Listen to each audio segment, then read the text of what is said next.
এখানে আল্লাহ রাসূল সাল্লাল্লাহু আলাইহি সাল্লামকে নিয়ে কটূক্তি করেছেন এবং তিনি বিভিন্ন ধরনের মন্তব্য করেছেন। এর আগেও আপনারা আসার আগে আমরা যতটুকু জানতে পেরেছি বিভিন্ন লোকদের কাছে যে উনি প্রায় বিগত 20 বছর যাবৎ ইসলামকে নিয়ে কটূক্তি করেন এবং ইসলামের বিপক্ষে কথা বলেন এবং আল্লাহ রসুলকে নিয়ে কথা বলেন। তিনি এই ধরনের কথা বলেন যে আল্লাহকে বেঁধে রাখবে, এরপরে তিনি বলেন যে নামাজ পড়ে কি হবে, এই ধরনের কথাবার্তা বলেন।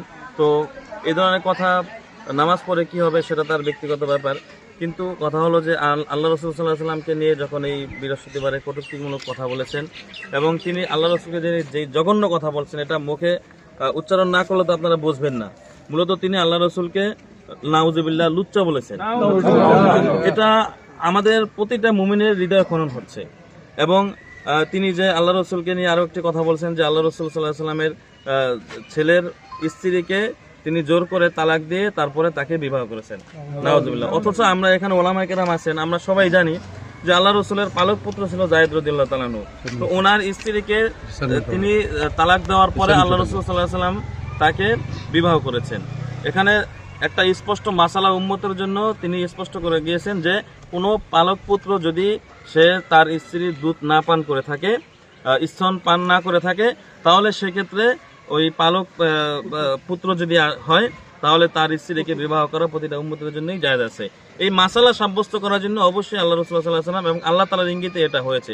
অথচ তিনি এটাকে কটূক্তিমূলকভাবে নিয়ে এবং আল্লাহ রসুলকে তিনি বলতেছেন যে জোর করে তাকে তালাক দিয়ে তারপরে সে বিবাহ করেছেন। এই ধরনের কথাবার্তা এই কাজী নজরুল বলেছেন। এই নজরুল কাজী আমাদের এই এলাকারই, এবং তিনি এই মাদ্রাসায় যে আপনারা দেখতেছেন এই মাদ্রাসার সেক্রেটারি। আসলে আমরা আজকে এখানে আসছি, আমাদের দাবি হলো যে তিনি যে মাদ্রাসার সেক্রেটারি আছেন, এই সেক্রেটারি পদ থেকে তাকে বহিষ্কার করতে হবে। এটা হলো আমাদের প্রথম দাবি। দ্বিতীয়ত হলো যে তিনি যদি জনসম্মুখে এসে যদি তিনি ক্ষমা চান এবং সে যদি স্বীকার করেন যে আমি ভবিষ্যতে কোনোদিন আর এই ধরনের কথাবার্তা বলবো না এবং তওবা করেন আমাদের কাছে এসে, তাহলে আমরা এটা ক্ষমার দৃষ্টিতে দেখবো কিনা সেটাও আমরা বিবেচনা করব। কিন্তু যদি সে নরম না হয় এবং তওবা ইস্তেগফার না করে, তাহলে আমাদের অনেক পরবর্তী পদক্ষেপ অনেক কিছু আছে। আজকে সাংবাদিক ভাইরা আছেন এবং ওলামায়ে কেরাম আছেন, আমরা সাধারণ অল্প কিছু ওলামায়ে কেরাম আসছি। ইনশাআল্লাহ আমরা এটা থানায় অবগত করব এবং থানা থেকে যদি তারা ব্যবস্থা নিতে ব্যর্থ হয় তাহলে আমরা থানায় মানববন্ধন করব।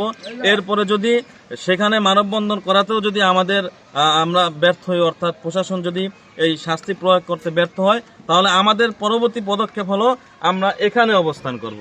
তার যেই বাড়ি আছে সেই বাড়িতে আমরা সমাবেশ করব এবং তার আশেপাশে তার যে বাড়ি আছে আমরা তৌহিদি জনতা নিয়ে তার বাড়িকে ঘেরাও করব এবং এতে আমাদের যদি রক্ত ঝরাতে হয় আমরা রক্ত ঝরাবো, আমাদের জীবন দিতে হয় আমরা জীবন দিব। কারণ আল্লাহ রসুলকে গালি দিবে, এটা আমরা পূর্বে আপনারা দেখেছেন সাংবাদিক ভাইরা যে পূর্বে আমরা ফ্রান্সে আল্লাহ রসুলকে নিয়ে কটূক্তি করেছি, সেখানে আমরা প্রতিবাদ করেছি। ভারতের আল্লাহ রসুলকে নিয়ে কটূক্তি করেছেন, সেখানে আমরা প্রতিবাদ করেছি। অথচ আমাদের নাকের ডগায় বসে আল্লাহ রসুলকে কটূক্তি করবে, এটা আমরা সহ্য করতে পারবো না।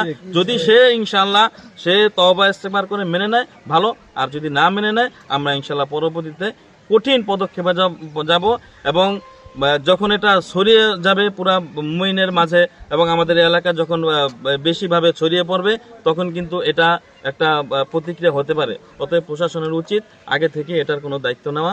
প্রশাসনের কাছে আমাদেরও দাবি যে তারা যেন দায়িত্ব নিয়ে এটার শাস্তি যেভাবে করার দরকার এবং যেভাবে করলে ভালো হয় সেভাবে যেন প্রশাসন করে, এটা প্রশাসনের কাছে আমার দাবি।